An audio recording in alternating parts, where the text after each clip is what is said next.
নাজুর ভাই, যে আলোচনাটি হচ্ছিল, যেই ৬ মাসের একটা তথ্যচিত্র নিয়ে আমরা কথা বলছি, যদি পজিটিভলি ধরে নেওয়া হয় যে উদ্যোগগুলি তারা কমিশনগুলো কাজ করছিল, কিন্তু রিসেন্টলি ঘটনাটির ইম্প্যাক্টটি সামনের ৬ মাস কেন সামনে ইলেকশন পর্যন্ত যেতে পারে বলে আপনি শুরু করেছিলেন কথাটি। এই ধারা যদি অব্যাহত থাকে এবং সরকার যদি নির্লিপ্ত থাকে, অন্যান্য রাজনৈতিক শক্তি যদি আমার উপর আসে নাই তাই আমি এখন বেঁচে গেলাম এরকম মনে করে, তাহলে এটা চলতে থাকবে এবং বাড়তে থাকবে।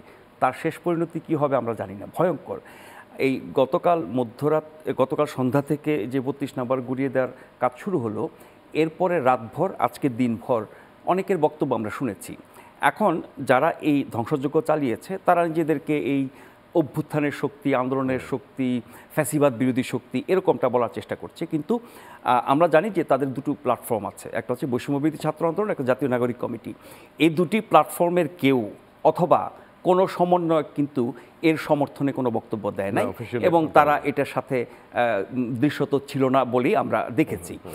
আমি কয়েকটা টকশোতে জাতীয় নাগরিক কমিটি বা বৈষম্য বিরোধী ছাত্র আন্দোলনের নেতা বা বিএনপি বা অন্য যারা বক্তব্য দিয়েছেন দলের, কেউই এটাকে কিন্তু সবাই কিন্তু এটাকে নিন্দা জানাচ্ছেন।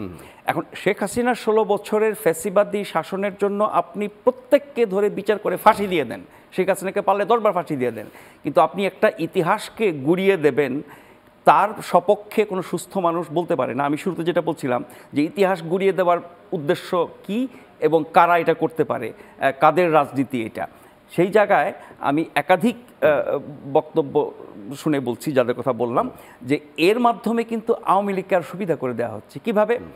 আপনি যখন একজন চোরকে ধরার পরে তাকে গণপিটুনি দিয়ে প্রায় মেরে ফেলবেন, তখন বহু মানুষ এসে চোরের পক্ষ নেবে, যে সে চুরি করেছে তাকে আইনের হাতে তুলে দাও, তার বিচার করো, তার শাস্তি দাও, তুমি তাকে পিটিয়ে কেন মারবা? তখন চোরের পক্ষে মানুষ দাঁড়িয়ে যায়, যারা মেরেছে তাদের বিপক্ষে মানুষ চলে যায়।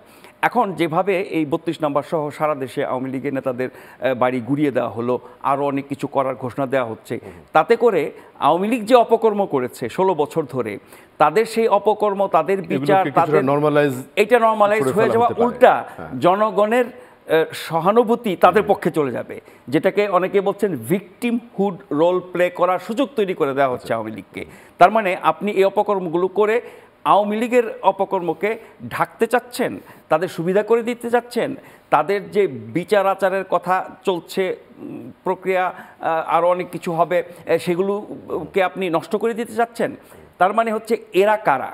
এরা বৈষম্য বিরোধী ছাত্র আন্দোলনের না, এরা জাতীয় নাগরিক কমিটির না, এরা বিএনপির না, এরা জামাতের না, বা আরও অনেক দল আছে তাদের না। তাহলে এরা কারা?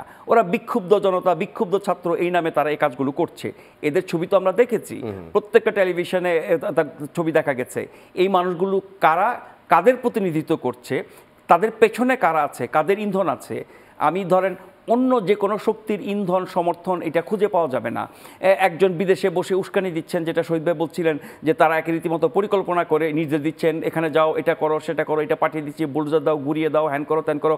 সেই শক্তি বা সেই ব্যক্তির প্রভাব এতখানি বেশি যে ৭ সমুদ্র ১৩ নদী পারে থেকে তিনি নির্দেশ দেন, আর কিছু লোক সেগুলো বাস্তবায়ন করে, আর সরকার বসে বসে দেখে।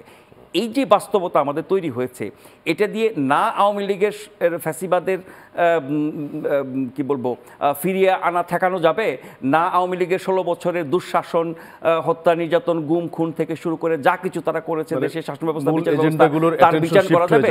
তার মানে হচ্ছে আপনি আওয়ামী লীগকে প্রকান্তরে সহায়তা করছেন। তাহলে এই শক্তি কারা? একটা পরিচয় হচ্ছে এই শক্তি স্বাধীনতা বিরোধী, তারা ইতিহাস ঐতিহ্য সব কিছু ধ্বংস করতে চায়, তারা শুরু করেছে মুক্তিযুদ্ধ সংক্রান্ত যা কিছু ধ্বংস করা যায়। এবং বিএনপির প্রতিষ্ঠাতা একজন মুক্তিযোদ্ধা, বিএনপির সবচেয়ে বড় শক্তি হচ্ছে তার প্রতিষ্ঠাতা, তিনি বঙ্গবন্ধুর পক্ষে স্বাধীনতা ঘোষণা দিয়েছেন। সেই মানুষটিও কিন্তু তাদের এই রোষানলের শিকার হবে যদি তারা স্বাধীনতা সংক্রান্ত, মুক্তিযুদ্ধ, ৭১ সংক্রান্ত বিষয়গুলোর বিরুদ্ধে এরকম ধ্বংসযজ্ঞ চালাতে থাকে। সেটা বিএনপির উপর গিয়েও পড়বে। বিএনপি যদি সচেতন না হয়, একসময় তারাও আক্রান্ত হবে। তো সব কিছু মিলিয়ে বলছি, এই সব কিছুর উপরে সরকার আছে, যে সরকার সকলের সমর্থিত, সকল দলের সহযোগিতা নিয়ে তারা কাজ করছে, সকল দলের সহযোগিতা তারা দায়িত্বে এসেছে। তাদের ভূমিকাটা তো খুবই ন্যাক্কারজনক।